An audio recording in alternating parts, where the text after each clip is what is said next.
इस होली महोत्सव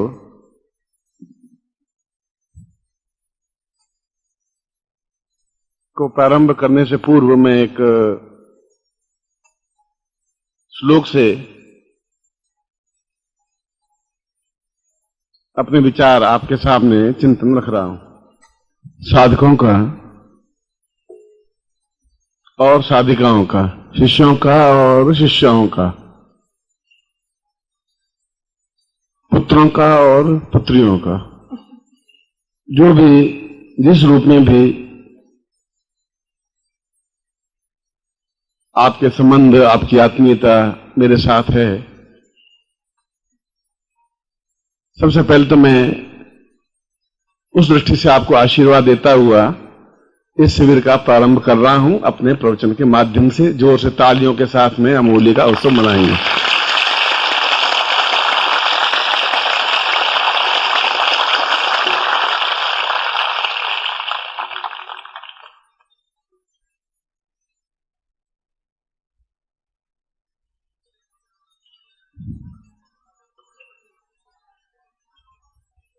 मैं चारवाक के श्लोक से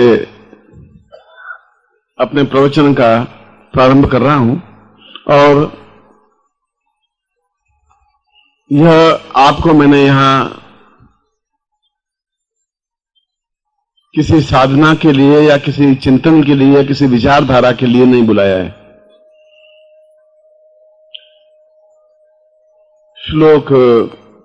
जिस श्लोक को विश्वामित्र ने, या आप नाम सुन करके भी थक गए होंगे कि विश्वामित्र और वशिष्ठ और कणाद और पुलस्त्य और ऋषि और साधु और सन्यासी, मगर उन्होंने एक बड़ी अच्छी बात कही है। विश्वामित्र ने कहा है कि चक्षुर्वतां पूर्वमदैव रूपम्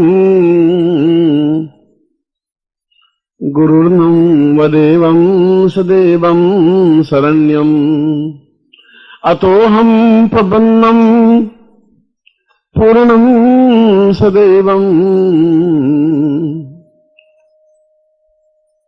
श्वेतोर्कपूर्वा भवतारविंदम। और इसी श्लोक का बेस आधार देकर के चारवाक ने कहा है कि न त्वं गुरुत्वं न त्वं च दिव्यं न देहं न चिन्त्यं जगतं न नित्यं न आत्मं न वैवं प्रेम स्वरूपं प्रेमोर्ति जागर्त वैवं सदैवं।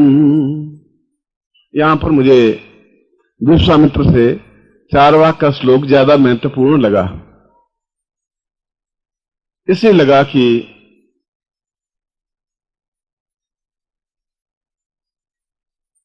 जीवन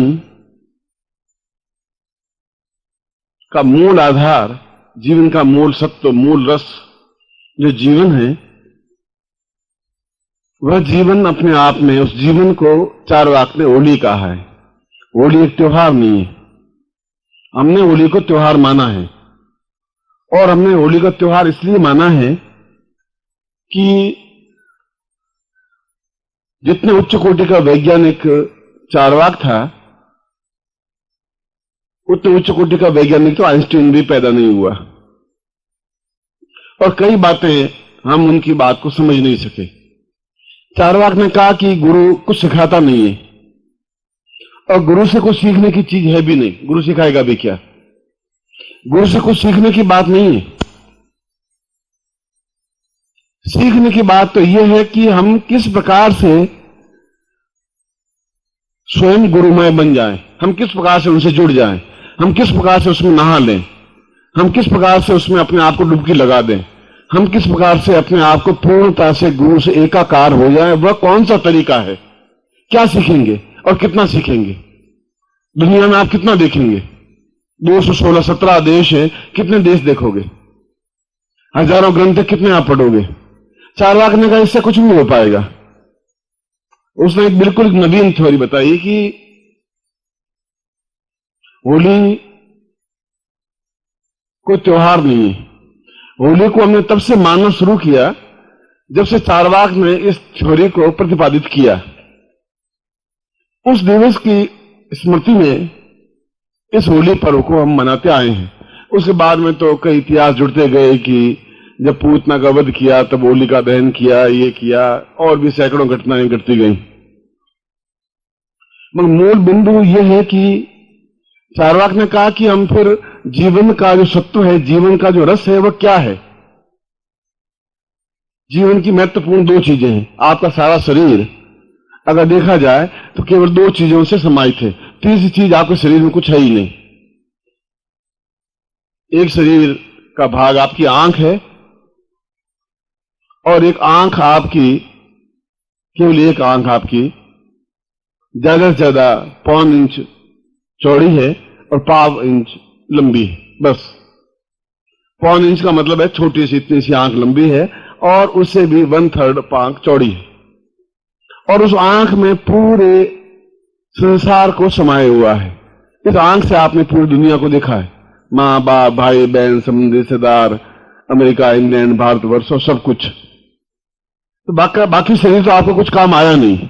मेन आपका मूल आधार आंख रही, और आंख में ही वह सब कुछ है जो कुछ आप चाहते हैं, जो नहीं चाहते हैं। घृणा, प्रेम, करुणा, स्नेह, दया, अटैचमेंट, अपने आप को मिटा देने की भावना, और बहुत कुछ कह देने की भावना। और चारवाक कहता है कि इससे भी 1000वां हिस्सा मन है। इस आंख को मैंने जितना बताया है, इसको एक और 1000 टुकड़े कर दें तो एक मन है।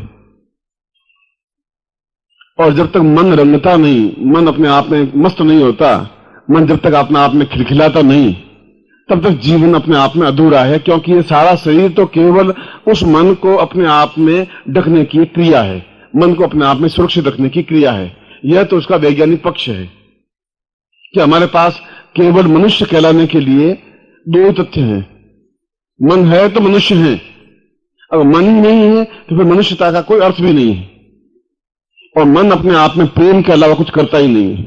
मन घृणा नहीं करता है, घृणा आपकी आंख करती है।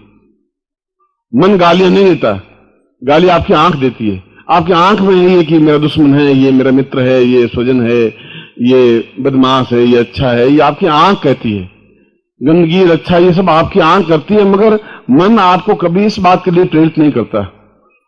तो चारवाक कहता है कि ऐसी क्या तरकीब है कि हम स्वयं गुरुमय बन जाएं। हम उनसे क्या सीख पाएंगे, कितना सीख पाएंगे, कितने साल तक आप सेवा कर पाएंगे। और मैं भी आपको यहां बुलाया है, इसके पीछे यही चिंतन, यही विचारधारा है कि जीवन का बहुत बड़ा भाग पिछले करीब 40-50 वर्षों से शिष्यों को समाहित करता करता आया हूं। और इसमें कोई दो राय नहीं कि शिष्यों ने बहुत अच्छी उपलब्धियां प्राप्त की भी, नहीं भी की। मगर मूल रहस्य क्या है, उस मूल रहस्य को मैं आपके सामने स्पष्ट कर रहा हूं। पहली बात, मूल रहस्य यह है कि उस चारवाक ने कहा कि गुरु के प्रवचनों से सुख सुनने से क्या हो पाएगा। किसी लड़की से बातें आप 3 घंटे कर लेंगे, उससे क्या हो जाएगा। वो आपको उपदेश देती रहेगी, मैं नहीं आ सकती, ऐसा नहीं कर सकती, ऐसा कुछ हो नहीं सकता, मेरी माँ बहुत लड़ाकू झगड़ालू है, तुम समझते नहीं हो, मेरे बाप को देखा नहीं है, बहुत सारा दुष्ट है, तुम थोड़ा ध्यान रखा कर। इधर 3 घंटे बातचीत करने से होगा क्या। जब तक मन जुड़ेगा नहीं तब तक ये कुछ होगा नहीं। चारवाक भी यही बात कह रहा है। चारवाक कह रहा है कि आपको यदि कुछ सीखना है तो गुरु कुछ सिखा नहीं सकता। गुरु सिखाएगा और आप भूल जाएंगे, गुरु समझाएगा और आप अपने आप को विस्मित कर देंगे, गुरु कहेगा और आप आज्ञा नहीं मानेंगे, गुरु के कहने से आप बंद करके रह जाएंगे, गुरु के कहने से आप खुलापन हो जाएगा। तो उसने कहा कि जब एक आंख से हम पूरी दुनिया देख सकते हैं तो इस मन से तो पूरा ब्रह्मांड देख सकते हैं। मन से तो सब कुछ प्राप्त कर सकते हैं जो अपने आप में समाविष्ट कर सकते हैं, क्योंकि मन के माध्यम से हम जीवन की पूर्णता प्राप्त कर सकते हैं। मन नहीं है तो फिर जीवन नहीं है, फिर मनुष्यता भी नहीं है, फिर मनुष्य भी नहीं है, और मनुष्य नहीं है तो फिर साधक नहीं है, साधिकाएं नहीं है। इसलिए मन में कहीं भेद नहीं है, स्त्रीलिंग और पुल्लिंग और पुरुष और स्त्री और बालिका और वृद्ध, ऐसा अपने आप में कोई भेद मन में नहीं है।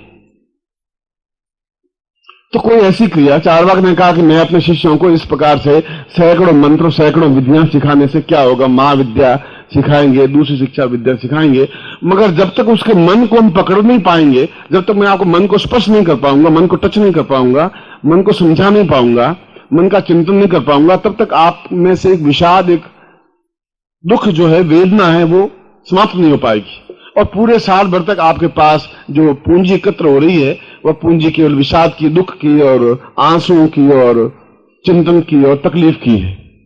जो मिलेगा वो आपको तकलीफ और विषाद दी है। उस मन और विषाद को दूर करने की क्रिया केवल मन के माध्यम से, जहां प्रफुल्लता है, जहां उमंग है, जहां जोश है, जहां जवानी है, जहां ताकत है, जहां अपने आप में दीवानापन है, जहां एक दूसरे में डुबो देने की क्रिया है, और हम एक दूसरे में डुबोए नहीं, एक दूसरे में समाहित ही नहीं हुए, किसी को बनाया ही नहीं और किसी को अपने पीछे घुमाया ही नहीं, तो फिर जीवन का कोई अर्थ ही नहीं रहा। यदि आप गुरु के पीछे घूम रहे हैं, क्या कोई ऐसी युक्ति है कि गुरु आपके पीछे पीछे घूमता रहे? ऐसी कोई युक्ति है ही नहीं क्या? अगर गुरु के पास मन है तो फिर आपके पास भी मन है, तो क्यों नहीं हमें उस चीज को पकड़ना है कि हम गुरु के पीछे भटकते फिरे हैं? ऐसे गुरु ही हमारे पीछे पीछे भटकता रहे चारों तरफ। कोई ऐसी विधि आप बता दीजिए जिससे काम ही निबट जाए, सब कुछ अनुकूलता ही बन जाए। चारवाक ने कहा, मैं इस ढोंग में विश्वास नहीं करता हूं कि चेले हों और पीछे घूमते हैं, मैं इस ढोंग में विश्वास नहीं करता हूं। मैं करूंगा तो खुलेपन से करूंगा। कहा कि शिष्य पीछे मेरे भटकते फिरे, जो को देना है तो फिर दे देना है, नहीं देना है तो फिर नहीं देना है। केवल उसको ब्रह्म में रखने से कोई बात नहीं है। इसलिए दो पद्धतियां बनाई हमारी, एक मंत्रोक्त पद्धति, एक तंत्रोक्त पद्धति। मंत्रोक्त पद्धति जो आप साधना कर रहे हैं, क्योंकि मन भी अपने आप में एक्टिविटी तो है, कोई क्रिया तो है, कोई चीज तो है, कोई तथ्य तो है, और आपके हाथ में नहीं उसको पकड़ सके। आंख तो आप पकड़ नहीं सकते, आंख से देख सकते हैं, आंख को बंद कर सकते हैं, मगर आंख को पकड़ने की चीज आपके पास युक्ति नहीं है। हवा को आप पकड़ नहीं सकते, धूप को आप पकड़ नहीं सकते, दुख को आप पकड़ भी नहीं सकते, खुशी को भी आप पकड़ नहीं सकते, क्योंकि पकड़ने की क्रिया आपके पास नहीं है, वो ज्ञान नहीं है, वो चेतना नहीं है। चारवाक कह रहा मैं वो बात समझाना चाहता हूं जिसके माध्यम से आप इन चीजों को पकड़ सकें, खास तौर से दोनों चीजों को, आंख को और मन को। बड़ी एक वैज्ञानिक तथ्य है, इसी चीज पर आइंस्टीन को नोबेल प्राइज मिला। आइंस्टीन ने एक ही बात कही कि स्पेस और वर्क, हम जो काम करते हैं वह काम अपने आप में एक ठीक समय पर किए गए कार्य को ही सफलता मिल सकती है। वही उसका मूल थ्योरी यही है। हम प्रत्येक क्षण प्रत्येक कार्य को नहीं कर सकते। रात को 1 बजे वो काम नहीं कर सकते जो दिन को 2 बजे कर सकते हैं, वैसा नहीं कर सकते। जो कुछ कर सकते हैं अपनी पत्नी के साथ, जो हमारे संबंध है वो किसी और पुरुष के साथ नहीं बन सकते। जो पुरुष के साथ संबंध है वह किसी और एक्स्ट्रा के साथ नहीं बन सकते। और किन क्षणों में कौन सी तरकीब काम में ली जाए, उस तरकीब को तंत्र कहा गया है। तंत्र का मतलब है समय को पहचान लेने की युक्ति, और समय को पहचान लेना अपने आप में मन को पहचान लेना है। वह मन जो हमारे हाथ में है नहीं। और इस प्रकार की साधनाएं, इस प्रकार की युक्तियां, वह चाहे दीक्षा के माध्यम से हो, चाहे साधना के माध्यम से हो, यदि हम अपने मन को पूर्ण रूप से नियंत्रण कर सकें, पकड़ सके, क्योंकि मन में प्रेम के अलावा कोई चीज है ही नहीं, क्योंकि मन और प्रेम को एक ही शब्द कहा गया है। मनुष्य में प्रेम के अलावा कुछ था ही नहीं। विषाद तो दूसरों ने आपको दिया, आपके पास नहीं है। दुख दूसरों ने दिया, घृणा दूसरों ने दी, आपके पास कोई चीज नहीं थी। ये आपके पास भूख प्यास भी नहीं थी। मां ने आपको भूख दी, मां ने आपको प्यास दी, दूध पिलाया, फिर आप बेचुल हो गए, दूध पीते पीते बेचुल हो गए। ऐसे कई ऋषि हुए जिन्होंने दूध पिया ही नहीं। ऐसे कई ऋषि हुए जिन्होंने अपने जीवन में और किसी प्रकार का भोजन किया ही नहीं, पानी पिया ही नहीं, पत्तों के सहारे जीवित रहे। जीवित तो वो भी रह सके। ये सब चीज दी है समाज ने, मां ने, बाप ने, भाई ने, संबंधी रिश्तेदार ने, और ये सब दी है आपको एक अलग ढंग से ढालने के लिए। चारवाक ने कहा मैं ऐसा शिष्य नहीं चाहता, यह शिष्यता है नहीं। मैं चाहता हूं कि उनके हाथ में मन को पकड़ा दूं। मैं चाहता हूं कि उनको ऐसी चीज दे दूं जो अपने आप में अद्वितीय हो और जिसकी कोई लिमिटेशंस नहीं हो। और ये बात उन्होंने होली के अवसर पर कही थी। ये क्यों कही गई थी? इसी को श्लोक में कहा है चारवाक ने कि उच्च कोटि का योगी, उच्च कोटि का साधु, उच्च कोटि का मनुष्य, उच्च कोटि का पत्नी या पति या प्रेमी या प्रेमिका या व्यक्ति या व्यक्तित्व, एक उच्च क्षणों में या इन क्षणों में जो कुछ करता है जो कुछ करता है उसकी उपलब्धि उसको प्राप्त होती ही है। क्योंकि हम उस मन को पकड़ करके उस चीज को प्राप्त कर लेते हैं। ये होली का 2 दिन, आज का और कल का, ये होली के 2 दिन गंवाने के दिन नहीं। इन होली के 2 दिनों में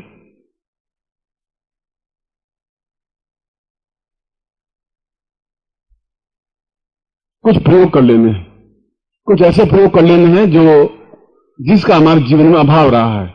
मेरे जीवन में और तुम्हारे जीवन में अभाव रहा है सामंजस्यता का, प्रेम का। तुम दौड़ते हुए आते हो और तुमसे मिल लेता हूं, एक फॉर्मेलिटी हो गई। आप चरणों में झुके, पुष्प चढ़ाए, 100 रुपए का नोट चढ़ाया और फॉर्मेलिटी हो गई। वह तो चारवा कह रहा है ये तो यूजलेस है, ये तो कोई अर्थ नहीं। अर्थ तो ये है कि तुम्हारा मन अपने आप में मेरे मन से जुड़ जाए, और जुड़े नहीं, मेरा मन आप अपने कंट्रोल में कर ले। जब दूसरे का मन कंट्रोल में कर लेंगे तो फिर उसके पास तो कुछ बचेगा ही नहीं, उसके पास कुछ है ही नहीं। वह चाहे उर्वशी हो, चाहे वह रंभा हो, चाहे वो चाहे लक्ष्मी हो, चाहे वो देवादिदेव हो, चाहे कोई महादेव हो, चाहे रुद्र हो, चाहे कोई भी हो।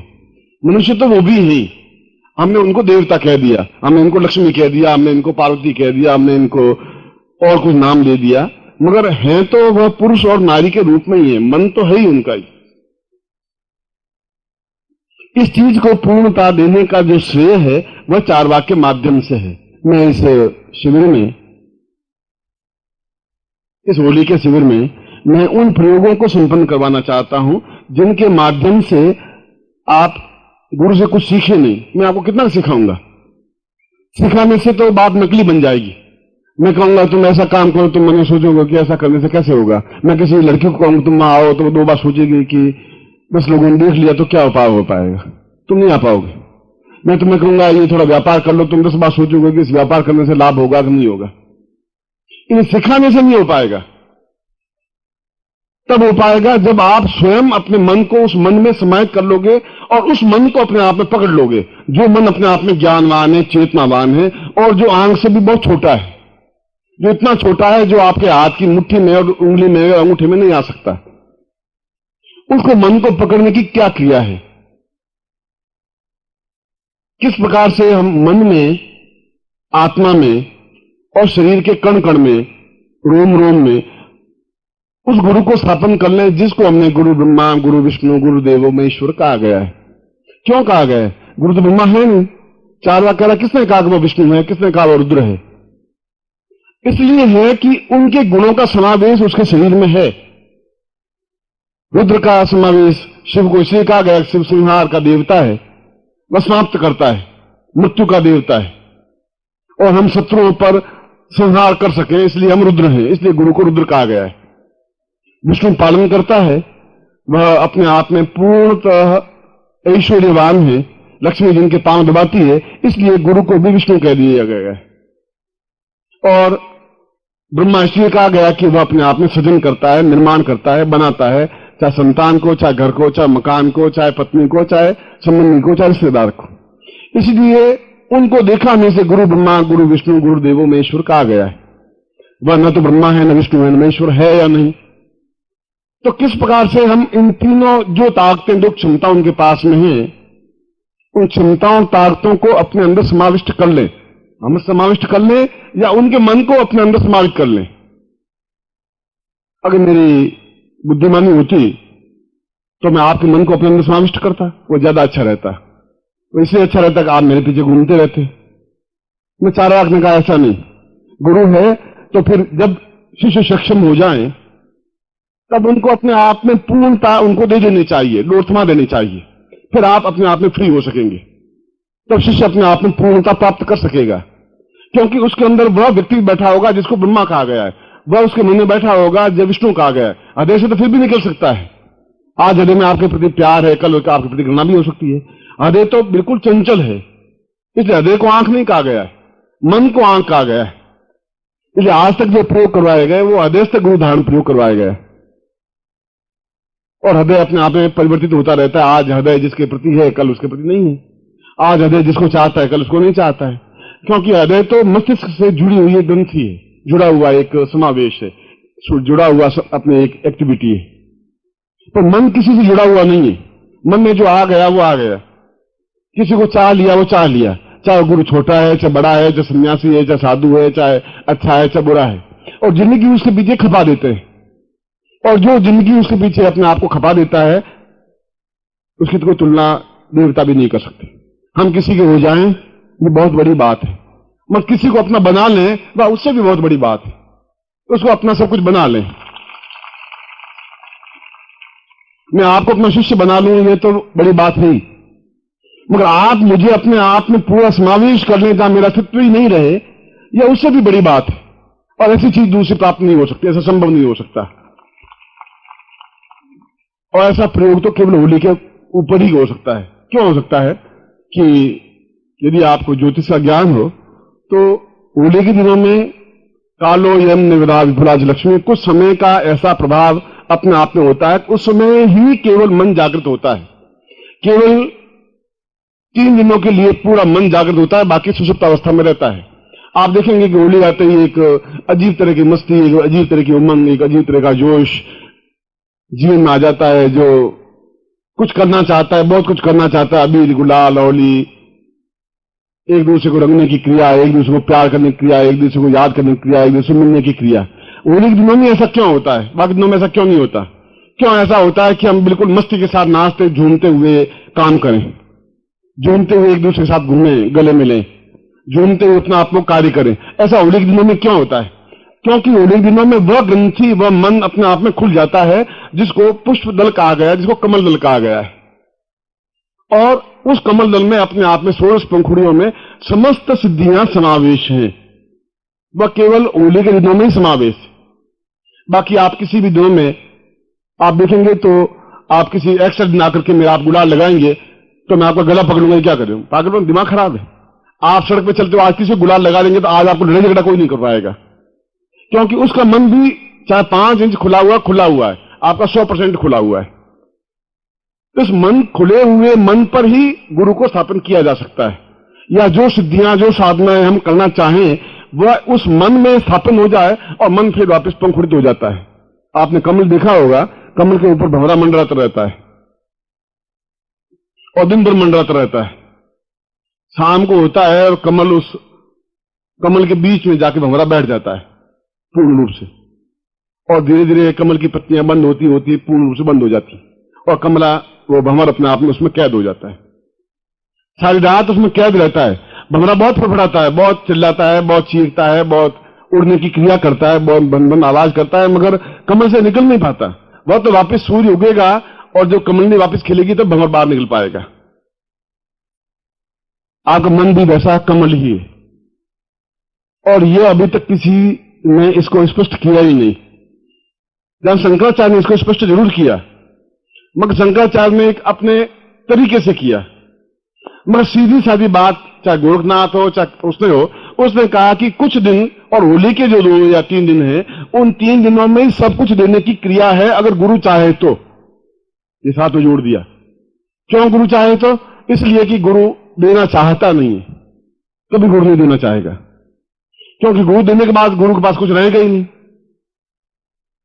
इसलिए गुरु आपको कुछ साधना देगा, कुछ मंत्र देगा, कुछ और धारणा देगा, कुछ ध्यान देगा, कुछ समाधि देगा, और कुछ चीजें ही दे पाएगा। मेरे मानस में सीधा साधा विचार है कि फिर देना है तो या तो पूर्णता के साथ दे देना है, या बिल्कुल मना कर देना है। दोनों में से एक क्रिया कर देना है। फिर मन तुम्हारा अपने पास में अगर है तो उसको पूर्ण रूप से बंद हो, तो मैं उसमें भमरा बंद करके अंदर गुंजित होता ही रहूं, और उस गुंजन क्रिया को समाधि कहते हैं। बस ये समाधि अवस्था यह है कि अंदर एक कहा गया कि गुंजरेतिताम पूर्णताम सस्वाधीन अवस्थावती। समाधि अवस्था उसको कहते हैं कि अंदर पूर्ण रूप से गुंजन होता रहे। वो गुंजन होगा कैसे? वो गुंजन आपके किसी मंत्र के माध्यम से नहीं हो पाएगा। वो गुंजन तो देवता के माध्यम से या गुरु के माध्यम से ही हो पाएगा। वो मन अपने आप में पूरे साल भर के लिए जब उसके अंदर जो भी समावेश करे, आप देखेंगे कि इन दिनों में आप अगर किसी प्रेम करेंगे तो साल भर प्रेम चलता ही है, घृणा करें तो साल भर घृणा चलेगी। इसलिए होली के दिनों में लोग एक दूसरे गले मिलते हैं कि साल भर में जो लड़ाई झगड़े हो गए छोड़ो उसको, अब अपन प्रेम से मिलते हैं, और जो साल भर में जो कुछ मैंने बोला, तुमने बोला, उसको भूल जाते हैं अपन, क्योंकि वो इस समय के बाद में वापस साल भर तो वो चलेगा ही चलेगा। जो कुछ भूलना है और जो कुछ प्राप्त करना है वो यही समय। प्राप्त करने की क्रिया केवल एक है, प्रेम। इसके अलावा प्राप्त करने की कोई क्रिया है ही नहीं। आप मुझे प्रेम के द्वारा ही उसके अंदर बंद कर सकते हैं, या मैं आपको प्रेम के द्वारा ही अपने अंदर बंद कर सकता हूं, स्थापन कर सकता हूं। और दूसरी बात कि मन जागरण अवस्था अपने आप में पूर्ण चैतन्य अवस्था बन जाए, जिससे कि वह गुंजरण अवस्था बन जाए, जिसको अपने आप में सबसे श्रेष्ठ अवस्था हम ब्रह्मास्मि ब्रह्म कहा गया है, क्योंकि गुंजरण केवल ब्रह्म के माध्यम से हो सकता है। और जहां ब्रह्म है, जहां मन है, जहां आत्मा है, जहां गुरुत्व है, तो गुरुत्व की सारी सिद्धियां हैं। तो गुरु अकेला गुरु नहीं है, उसमें गुरु की सारी सिद्धियां हैं, चाहे अणिमादि सिद्धियां हैं, चाहे लक्ष्मी साधना है, चाहे मंत्र साधना है, चाहे तंत्र साधना है, चाहे योग है, चाहे दर्शन है, चाहे मीमांसा है, जो कुछ है। इसलिए आज मैंने उस गुप्त रहस्य को आपके सामने स्पष्ट किया, या गुरु स्पष्ट करता नहीं, क्योंकि गुरु स्पष्ट करता है तो गुरु समाप्त हो जाता है। जो गुरु ने अपना सब कुछ दे दिया, उस गुरु के पास कुछ रहा ही नहीं, उसके बाद तो सीधी समाधि लेता है या सीधा अपने आप में संन्यास लेता है। मगर मैं आपसे क्यों छुपाऊं? मतलब छुपाता वो है जिसके पास छोटी सी पूंजी हो, 10 रुपए का नोट होगा तो मैं उस बात छुपाऊंगा, या करोड़ों रुपए में 10 रुपए छुपा करके मैं करूंगा भी क्यों छुपाऊंगा उस बात के पास में। और यदि आपको कुछ मिला नहीं मान लो, तो फिर आपका आना भी बेकार हो जाएगा, मेरा मन भी अपने आप में एक अशांत सा होगा कि जो होली के दिनों में जो दिया जा सकता है वही भी तुमने अगर नहीं दिया तो तुम्हारे जैसा कोई न्यून नहीं आदमी, तुम सबसे न्यून आदमी हो। जो तुमने होली के दिनों में जो देना था वह तुमने नहीं दिया, ये अपने आप उसके साथ धोखा किया, छल किया उन शिष्यों के साथ जिनको ज्ञान नहीं था। किसी को ज्ञान नहीं और मैं उनको भटका दूं, सोच टिकट इधर नहीं, तुम इधर चले जाओ, यहां सोच टिकट मिल जाएगा, वो उसके साथ धोखा है। यदि मैं आपको दो टूक कहूं कि होली के दिनों में ये सब कुछ प्राप्त हो सकता है, तो ये सत्य है, और सत्यता आपके सामने मुझे रख देना चाहिए, क्योंकि पूर्ण व्यक्ति ही दूसरे को पूर्णता दे सकता है, अधूरा व्यक्ति दूसरे को पूर्णता नहीं दे सकता। होली का सत्र प्रारंभ हुआ है, और होली के सत्र के प्रारंभ में आप मन और साधनाओं की बात कैसे ले बैठे? इसलिए बैठा कि होली के 2 दिनों में से आधा दिन बीत चुका है, केवल 1.5 दिन हमारे पास रहा है। और 1.5 दिनों में भी मैं अगर आपको, क्योंकि पिछली बार जिन लोगों को जो कुछ मैंने साधनाएं दी थी, मैं देख रहा हूं कि उनमें से 98% व्यक्तियों ने साधना संपन्न की और मुझे मिले हैं और बताया है। इसलिए इन 1.5 दिनों में मैं उस जगह पहुंचा देना चाहता हूं कि आपको एक एक साधना करने की अपेक्षा पूर्ण साधनात्मक रूप से बना दूं। इसलिए बना दूं कि आप, मैंने अभी तुम्हें बताया कि ब्रह्मा विष्णु महेश 3 ही महादेवता सबसे श्रेष्ठ देवता क्यों कहे गए, क्योंकि 3 के अलावा चौथी चीज हमारे पास है ही नहीं। या तो सृजन है, बनाना निर्माण करना है, चाहे लड़के का निर्माण करना है, संतान का निर्माण करना है, मकान का कुछ भी, या पालन करना है या संहार करना है, चाहे वो शत्रु का हो, चाहे पाप का हो, चाहे अभाव का हो, चाहे दुर्भिक्ष का हो, चाहे अकाल का हो, चाहे न्यूनताओं का हो, चाहे कमियों का हो। और इसीलिए इन तीनों देवताओं को, ब्रह्मा विष्णु और महेश को सबसे श्रेष्ठ देवता माना गया है, और फिर इन तीनों देवताओं को समावेश करके एक चीज बनाई गई, ब्रह्म। और इसीलिए गुरु को ब्रह्मा कहा गया, गुरु ब्रह्मा गुरु विष्णु। वह ब्रह्म अपने आप में, गुरु ब्रह्म खलविदम सर्वदा, सारा संसार अपने आप में खल है, मूर्ख है, क्योंकि ब्रह्ममय केवल गुरु है। उसको मूर्ख क्यों कहा गया? इसलिए मूर्ख कहा गया कि यह चीज इन 2 दिनों में सिखाने की कोई चीज है ही नहीं आपको। आपको तो वह चीज अपने आप में पूर्ण आत्मसात करने की है। वह तब हो पाएगा जब मैं आपको आत्मसात, आपको ज्ञान दे सकूं। वह आपके हृदय को नहीं, आपके मन के अंदर जागृत कर सकूं, चेतना में दे सकूं, तब आपके सामने स्पष्ट हो सके कि आप क्या हैं। मैं आपको बता सकूं कि आपके चारों तरफ एकदम से कैसा क्रिएट बन रहा है, एक ज्योतिपुंज कैसा बन रहा है। आप दूसरे दिन आप देख सकेंगे आपके कितना उल्लास है, उमंग है, जोश है। यदि आपका चेहरा उदास और मरा हुआ सा होगा तो जीवन का कोई अर्थ नहीं है। गाएं, नाचें, झूमें मस्ती के साथ, और मैं आपको नाचते, झूमते, गाते हुए भी सब कुछ दे दूंगा। आपको रखने की कोई जरूरत ही नहीं रहेगी, इतना अधिक कि आप प्राप्त ही नहीं कर पाएंगे।